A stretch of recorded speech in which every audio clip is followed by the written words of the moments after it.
Assalamualaikum warahmatullahi wabarakatuh. Perkenalkan, nama saya Renaldi Depo dari program studi pendidikan teknik informatika dan komputer. Kali ini saya akan membawakan materi tentang hardware komputer. Pokok pembahasan: yang pertama, perangkat keras komputer; yang kedua, perangkat keras input atau output; dan yang ketiga, proses pada perakitan komputer. Kita masuk pada perangkat keras komputer. Hardware adalah semua bagian fisik komputer dan dibedakan dengan data yang berada di dalamnya atau beroperasi di dalamnya, dan dibedakan dengan perangkat lunak software yang menyediakan instruksi untuk perangkat keras dalam menyelesaikan tugasnya. Di sini perangkat keras adalah bagian dari material komputer, sedangkan perangkat lunak adalah kebalikan dari perangkat keras, yakni bagian yang non-material dari komputer. Bagian B, perangkat keras atau input atau output. Yang pertama, prosesor. Mikroprosesor atau biasanya disebut dengan prosesor adalah otak yang mengatur kerja sebuah komputer. Artinya, seluruh aktivitas sebuah komputer dikontrol dan diperintah dari prosesor. Yang kedua, motherboard. Motherboard atau biasa disingkat dengan MB adalah sebuah papan sirkuit elektronik yang mempunyai slot-slot untuk komponen lain, sehingga komponen tersebut saling terhubung dan saling bekerja sama dengan baik. Yang ketiga, RAM. RAM adalah memori utama sebuah PC. RAM digunakan untuk menyimpan data sementara dan mengeluarkan data yang diminta oleh prosesor. Yang keempat, video graphic array card adalah alat yang berfungsi untuk mengirimkan data-data visual, yaitu gambar, ke monitor sehingga dapat dilihat oleh pengguna. Yang kelima, hard disk drive. Hard disk merupakan komponen vital dalam sebuah PC, karena pada komponen inilah semua data-data dan aplikasi yang ada di PC disimpan.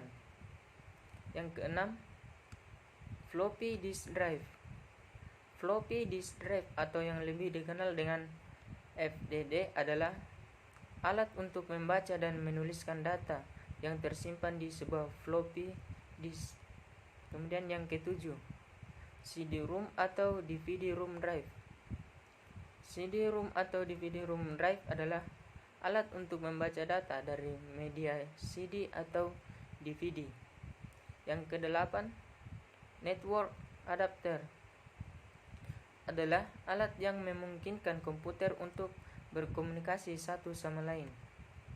Yang kesembilan, sound card dan speaker. Komponen ini berfungsi untuk menghasilkan suara yang dapat didengar oleh user melalui speaker yang dihubungkan dengan sound card tersebut. Kemudian yang ke-10, power supply adalah komponen PC yang mengatur suplai listrik dari PLN ke komponen di dalam PC tersebut.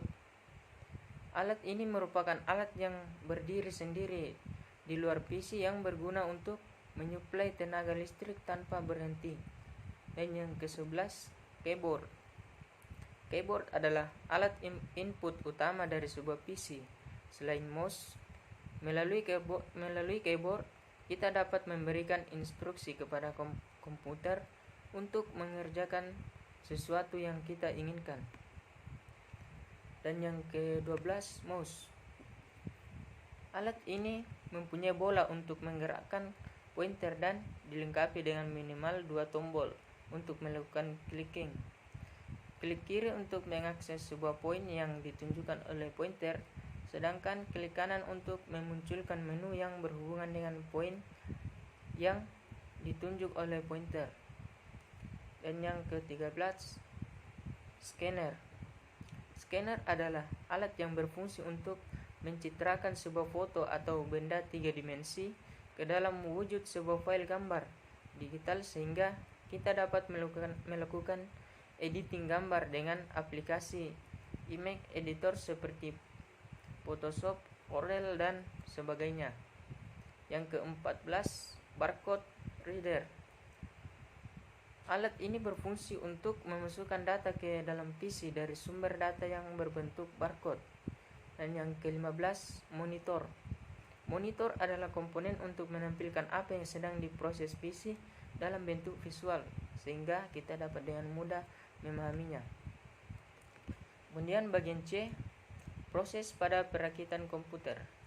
Yang pertama, penyiapan motherboard. Yang kedua, memasang prosesor. Yang ketiga, memasang heatsink. Dan yang keempat, memasang modul memori. Yang kelima, memasang motherboard pada casing. Keenam, memasang power supply.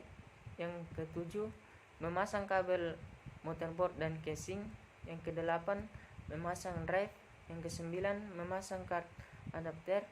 Dan yang ke-10, penyelesaian akhir. Dan yang terakhir, pengujian. Demikianlah tadi materi tentang hardware komputer yang sempat saya sampaikan. Sekian, wassalamualaikum warahmatullahi wabarakatuh.